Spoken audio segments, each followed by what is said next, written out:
오늘 아침 우리 같이 묵상하면서 은혜 나누실 하나님의 말씀은 구약성경 신명기 1장 21절 말씀입니다.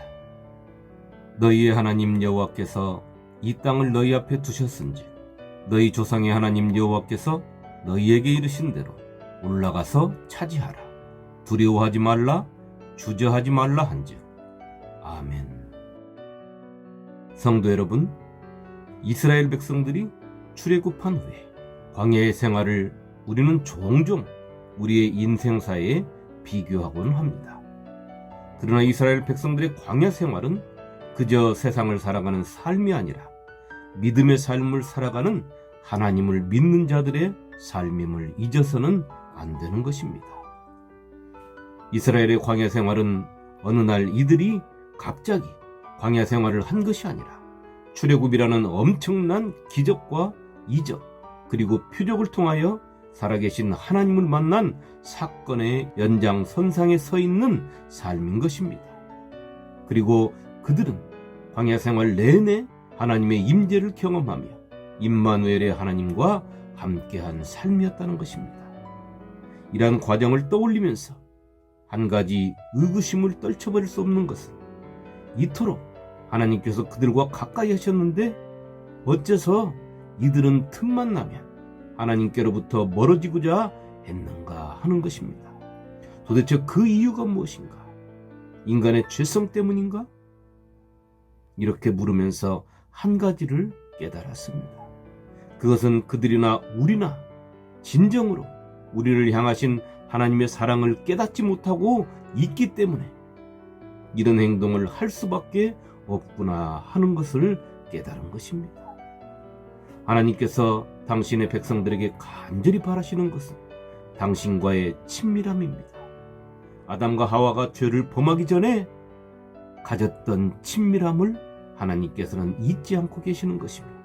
그 친밀한 관계를 당신의 백성들에게 원하고 계신다는 것입니다. 우리는 그것을 광야에서 하나님께서 이스라엘 백성들에게 만나를 주신 것을 통하여서 알 수 있습니다. 이스라엘 백성들이 광야에 들어온 후부터 가나안 땅에 들어가 그 땅의 소산물로 식사를 마칠 때까지 만나는 그들에게 일용할 양식이었습니다. 또 그 땅의 소산물을 먹은 다음 날에 만나가 그쳤으니 이스라엘 사람들이 다시는 만나를 얻지 못하였고 그 해에 가나안 땅의 소출을 먹었더라. 여호수아 5장 12절 말씀입니다. 이스라엘 백성들이 40년의 세월 동안 만나를 먹을 때 하나님께서 정하신 만나를 공급하는 방법은 한 번도 틀림이 없었습니다. 안식일을 제외하고는 매일 하루에 한 번씩 만나를 제공해 주신 것입니다.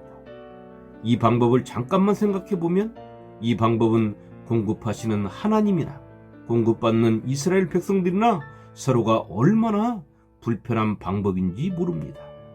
그저 일주일의 것이든 아니면 한 달 것이든 이렇게 공급하면 서로가 편할 것인데 하나님께서는 왜 굳이 이렇게 힘든 방법을 택하셨을까요? 그것은 하나님께서 당신의 백성들에게 더 나아가서 이 땅의 모든 피조물들에게 친밀함을 원하고 계시기 때문입니다. 당신의 사랑을 깨닫고 느끼기를 바라고 계시기 때문인 것입니다. 매일 만나를 거둘 때 하나님을 생각하고 감사하며 내일 또 주실 것을 믿고 확신하면서 기도하는 삶. 항상 하나님을 생각하는 당신의 백성들을 생각하시며 하나님과의 친밀함이 회복되고 하나님의 사랑을 온전히 깨닫기를 원하셨던 것입니다. 그것은 하나님의 사랑을 바로 깨달을 때만이 하나님을 온전히 믿고 신뢰하며 의지할 수 있기 때문인 것입니다. 오늘 우리가 읽은 말씀은 그래서 중요하고 하나님을 믿는 우리에게 깊은 묵상을 하게 하는 것이며 과연 내 믿음으로 하나님의 말씀, 하나님의 명령을 따를 수 있겠는가 하는 물음을 나에게 던질 수밖에 없게 하는 말씀이기도 한 것입니다. 하나님의 명령을 따를 수 있겠는가 하는 물음을 나에게 던질 수밖에 없게 하는 말씀인 것입니다. 모세는 신명기 1장 2절에 이렇게 기록하고 있습니다. 호렙산에서 세일산을 지나 가데스 바네아까지 10하루길이었더라. 이 짧은 길이 나중에 40년의 광야 생활을 하는 곳으로 바뀌었다는 것을 모세는 생각하면서 이 말씀을 기록했습니다. 하나님께로부터 십계명과 성막 짓는 법, 하나님의 백성으로 살아가야 하는 법규와 규례에 관한 모든 것들을 훈련하고 성막을 다 지은 후에 그들은 호렙산을 떠나 가나안 땅을 향해 떠났습니다. 그 장면을 성경은 너무도 장엄하게 그리고 아름답게 그려내고 있습니다. 성막을 세운 날에 구름이 성막, 곧 증거의 성막을 덮었고 저녁이 되면 성막 위에 불 모양 같은 것이 나타나서 아침까지 이르렀으되 항상 그리하여 낮에는 구름이 그것을 덮었고 밤이면 불 모양이 있었는데. 민수기 9장 15절로 16절 말씀입니다. 이러한 하나님의 장엄한 임재를 목도하면서 이스라엘 백성들은 모세를 통하여 말씀하시는 하나님의 명령에 온전히 순종하며 따른 것입니다. 곧 그들이 여호와의 명령을 따라 진을 치며 여호와의 명령을 따라 행진하고 또 모세를 통하여 이르신 여호와의 명령을 따라 여호와의 직임을 지켰더라. 민수기 9장 23절 말씀입니다. 성도 여러분, 이스라엘 백성들이 출애굽하여 호렙산에서 출발하여 세일산을 거쳐 크고 두려운 바란 광야를 지나서 가데스 바네아에 10하루 만에 도착했습니다. 하나님께서는 이스라엘 백성들에게 말씀하셨습니다. 내가 너희의 조상 아브라함과 이삭과 야곱에게 맹세하여 그들과 그들의 후손에게 주리라 한 땅이 너희 앞에 있으니 들어가서 그 땅을 차지할지니라. 신명기 1장 8절 말씀입니다. 차지하라. 이 말씀은 저 가나안 땅을 하나님 당신이 이미 당신의 백성들에게 주셨으니 너희는 들어가서 차지하라는 그 말씀입니다. 그리고 하나님께서 오늘 우리가 읽은 말씀을 모세를 통하여 이스라엘 백성들에게 하신 말씀인 것입니다. 올라가서 차지하라. 또 말씀하십니다. 두려워하지 말라. 이 말씀은 외부로부터 오는 것에 대하여 눈에 보이는 것을 인하여 두려워하지 말라는 것입니다. 하나님은 다시 말씀하셨습니다. 주저하지 말라. 이 말씀은 눈에 보이는 것 때문에 낙심당하지 말라는 것입니다. 용기를 빼앗겨서는 안 된다는 것입니다. 이스라엘 백성들이 호렙산을 떠나면서 보여줬던 그들의 믿음과 행동을 보면 이들은 단숨에 가나안 땅을 향해 돌진해 갔어야 맞는 것입니다. 그런데 성경은 그렇게 기록하고 있지 않습니다. 모세는 그때 그 일을 회상하면서 그들이 올라가서 차지하는 대신에 먼저 정탐꾼을 보내자고 했다는 것입니다. 자신도 그 말을 좋게 여겼다고 했습니다. 그리고 정탐꾼들이 돌아와서 그 땅이 진정 좋다고 했습니다. 그런데도 그들은 올라가기를 원하지 아니하고 하나님의 명령을 거역했다는 것입니다. 그러나 너희가 올라가기를 원하지 아니하고 너희의 하나님 여호와의 명령을 거역하여. 신명기 1장 26절 말씀입니다. 여호와의 명령을 따라서 진을 치고 여호와의 명령을 따라서 행진하고 여호와의 명령을 따라서 직임을 다했던 자들이 가나안 땅을 정탐하고 온 뒤에 완전히 돌변했습니다. 가나안 땅에 올라가는 것도 싫어하고 하나님의 명령을 거역하고 그것도 모자라서 새로운 지도자를 뽑아 애굽으로 돌아가자고 하고 있는 것입니다. 어찌하여 여호와가 우리를 그 땅으로 인도하여 칼에 쓰러지게 하려 하는가? 우리 처자가 사로잡히리니 애굽으로 돌아가는 것이 낫지 아니하랴. 이에 서로 말하되 우리가 한 지휘관을 세우고 애굽으로 돌아가자 하매. 민수기 14장 3절로 4절 말씀입니다. 12지파에서 뽑힌 12명의 우두머리들은 각 지파를 대표하는 자들이었고 믿음도 신실한 자들이었습니다. 그들이 가나안 땅을 정탐하고 그들의 두 눈에 담아온 것이 두 가지가 있습니다. 하나는 하나님께서 말씀하신 대로 젖과 꿀이 흐르는 것과 같은 비옥한 땅이었습니다. 자신들이 1년여간 살았던 황량한 광야의 땅과는 비교할 수도 없는 기름진 땅이었습니다. 그 땅이 바로 하나님께서 그들과 언약하신 땅이었던 것입니다. 다른 하나는 그 땅에 사는 거인들이었습니다. 그들을 보는 순간 자신들은 메뚜기 같은 존재가 되었습니다. 그들의 눈에 들어온 그 땅의 사람들이 얼마나 큰 존재로 자리 잡았던지 모든 것이 한꺼번에 다 날아갔습니다. 자신들에게 임하신 하나님의 임재도, 하나님의 기적도, 하나님께서 함께 하심도, 그들이 하나님을 믿는 믿음도, 젖과 꿀이 흐르는 땅도 그들 앞에서 사라져 버린 것입니다.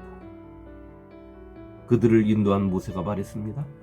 하나님께서 너희 앞에 가셔서 이제까지 너희 앞에서 행하신 것과 같이 그들과 싸우실 것이다. 그러니 무서워하지도 두려워하지도 말라고 했지만 그들에게는 소용없는 말이었습니다. 내가 너희에게 말하기를 그들을 무서워하지 말라, 두려워하지 말라. 너희보다 먼저 가시는 너희의 하나님 여호와께서 애굽에서 너희를 위하여 너희 목전에서 모든 일을 행하신 것 같이 이제도 너희를 위하여 싸우실 것이며, 신명기 1장 29절로 30절 말씀입니다. 그러나 그들에게는 모세의 소리가 들리지 않았습니다. 그리고 그들은 밤새껏 소리 지르며 통곡했습니다. 온 회중이 소리를 높여 부르짖으며 백성이 밤새도록 통곡하였더라. 민수기 14장 1절 말씀입니다. 성도 여러분, 우리는 이스라엘 백성들이 가데스 바네아에서 12명의 정탐꾼을 가나안 땅에 보낸 사건을 통하여 여러 가지로 많은 생각과 묵상을 해야 합니다. 그리고 최종적으로 내 믿음에 조명해 봐야 하는 것입니다. 오늘 하나님께서는 그 땅을 하나님께서 그들과 함께 하시며 보여주시고 그들이 직접 경험하고 몸으로 체험하고 마음으로 믿게 된 그 믿음을 가지고 올라가서 차지하라, 두려워하지 말라, 주저하지 말라고 하셨는데 그들은 정탐꾼을 파견했던 것입니다. 우리는 여기서 하나님의 말씀을 상기하지 않을 수가 없습니다. 어떤 길은 사람이 보기에 바르나 필경은 사망의 길이니라. 잠언서 14장 12절 말씀입니다. 나에게 믿음의 공동체에 이러한 상황이 맞닥뜨렸다면 우리는 어떠한 결정을 내줄 것 같습니까? 참으로 난감하지 않습니까? 이스라엘 백성들도 그랬을 것입니다. 모세가 하나님이 세운 지도자지만 자신들과 똑같은 육신을 입고 있으니 말입니다. 그냥 모세의 말대로 올라가자니 너무 무모한 것 같고 이런저런 걱정에 휩싸이고 묘안을 찾아낸 것이 각 지파에서 우두머리 한 사람씩을 뽑아 정탐 보내는 것이었습니다. 이들이 이런 생각을 하지 않고 모세의 말을 하나님의 말씀으로 믿고 올라가서 차지했다면 우리가 보는 성경책이 조금 더 얇아졌던지 아니면 더 아름다운 말씀들로 채워졌을지도 모르겠습니다. 저는 이 말씀을 읽으며 한 가지 이스라엘 백성들에게 아쉬운 것이 생겼습니다. 그것은 이들이 모세처럼 확실한 마음과 믿음을 가질 수 없음은 이해가 되지만 그렇더라도 그들이 가진 그 불확실한 마음과 믿음을 가지고 자신들의 머리로 방법을 찾지 말고 하나님께 기도했으면 얼마나 좋았을까 하는 아쉬운 마음이 들었던 것입니다. 그 시대만이 아니라 오늘 우리가 사는 시대에도 부족한 것이 이 기도인 것입니다. 무슨 소리냐고 기도 많이 한다고 하시는 분들도 계실 것입니다. 맞습니다. 많은 분들이 오랜 시간 많은 기도를 합니다. 또 많은 기도 제목들을 놓고 기도하고 있는 줄 알고 있습니다. 그러나 오늘 제가 드리는 말씀의 기도는 그런 구하는 기도가 아니라 듣는 기도를 말씀드리는 것입니다. 이스라엘 백성들도 가데스 바네아에 이르렀을 때 하나님의 음성 듣기를 구해야 했던 것입니다. 자신들의 눈앞에 있는 하나님의 사람을 온전히 신뢰하지 못할 정도로 가나안 땅을 향하여 무작정 올라가는 것이 두려워졌고 망설여졌다면 그들은 하나님의 음성 듣기를 구했어야 한다는 것입니다. 그러나 그들은 하나님의 음성 듣기를 구하지 아니하고 정탐꾼을 보낸 것입니다. 이 사건이 오늘 우리의 교회 내에서 하나님의 일을 할 때 생기는 다양한 문제의 해결책이 되기를 소망해 봅니다. 오늘 하루 하나님의 음성을 듣는 하루가 되기를 소망합니다. 기도가 깊어지면 구하는 것보다 하나님께서 나에게 하시는 말씀을 듣는 것을 더 좋아하고 또 그 말씀이 무엇인지 기대가 되며 무엇을 얻기 위함보다 무엇에 쓰임받기를 원하시는지를 묻는 것이 더 기뻐지는 것입니다. 오늘 하루 하나님께서 나에게 무엇을 말씀하신지를 듣는 참으로 내 인생에서 가장 귀한 하루가 되시기를 말씀으로 나에게 다가오시는 예수님의 이름으로 축원합니다. 아멘.